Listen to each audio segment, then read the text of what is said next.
Rain lashed against my windshield, each drop a tiny hammer against the glass. The city, usually alive with noise, was eerily quiet, the silence almost deafening.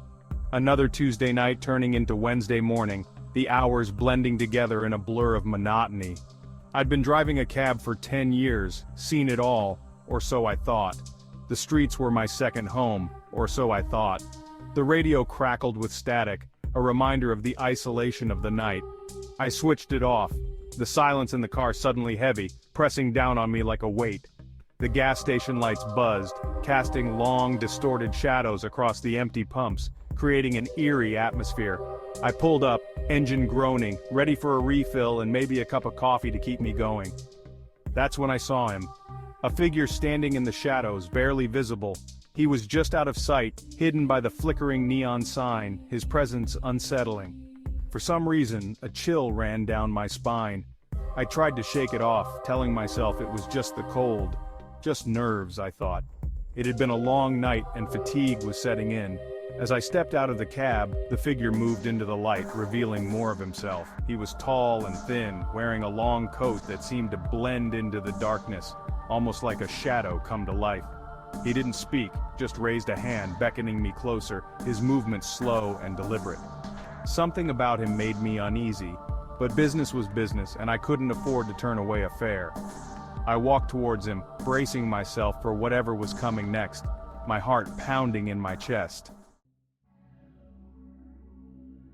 He spoke as I got closer, his voice low and raspy, like the whisper of the wind through a graveyard.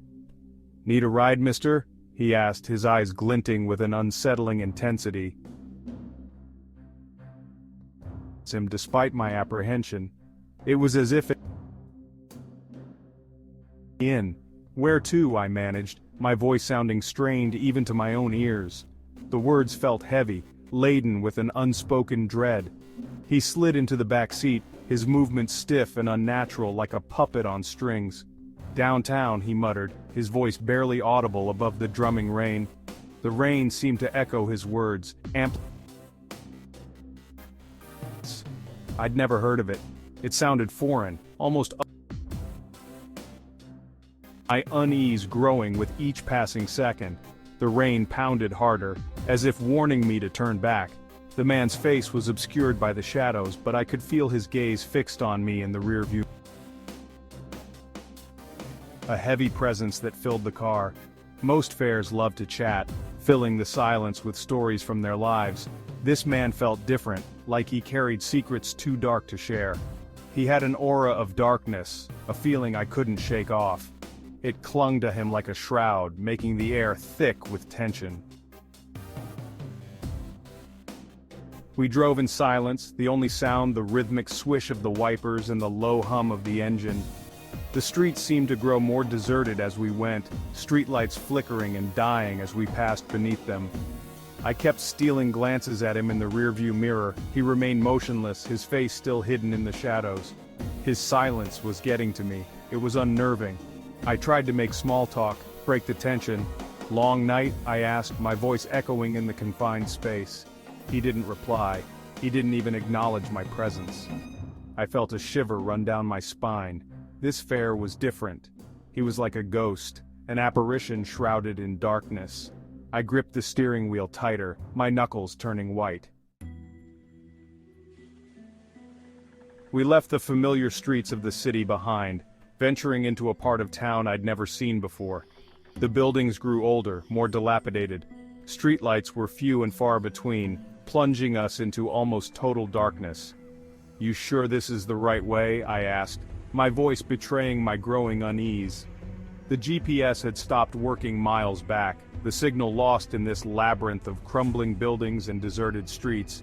He simply pointed a long, bony finger towards a narrow alleyway ahead. "Through there," he whispered, his voice barely a breath.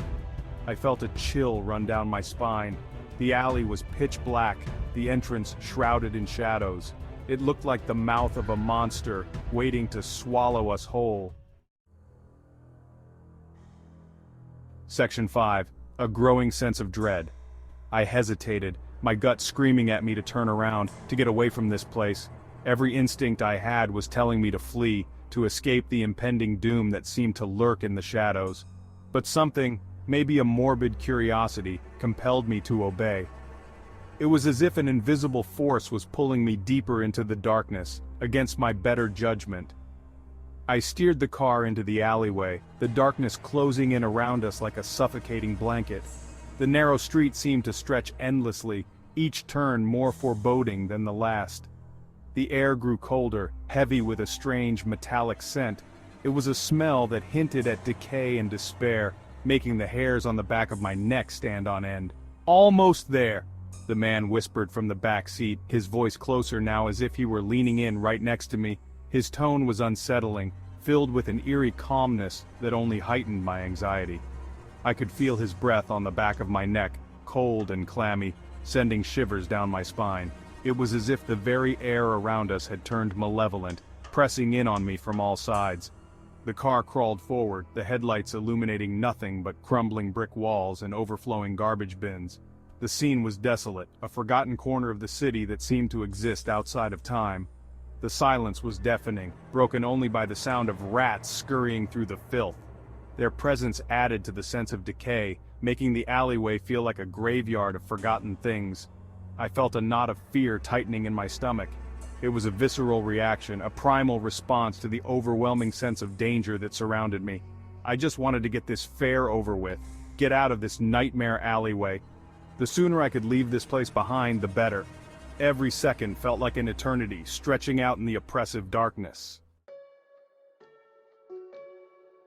Section 6. The Disappearing Act.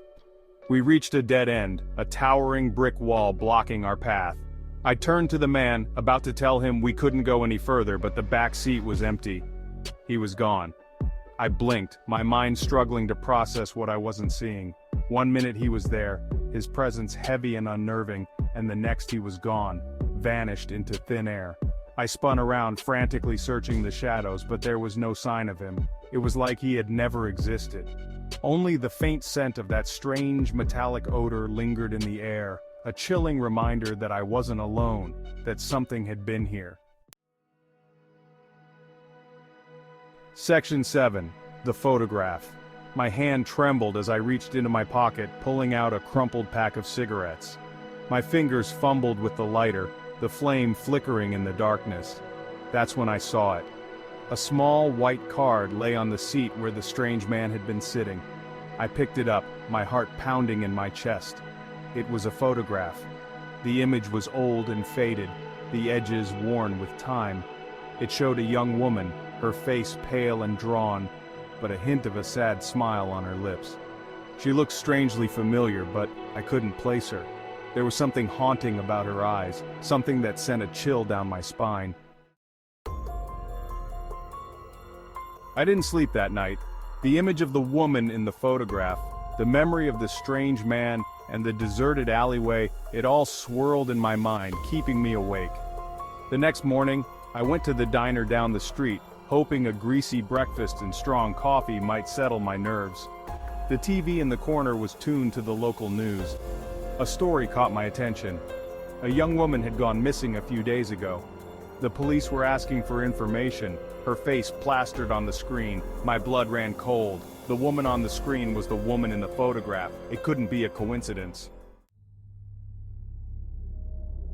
I raced back to my cab, the photograph clutched tightly in my hand. I had to know more. I had to find out who this woman was and what had happened to her.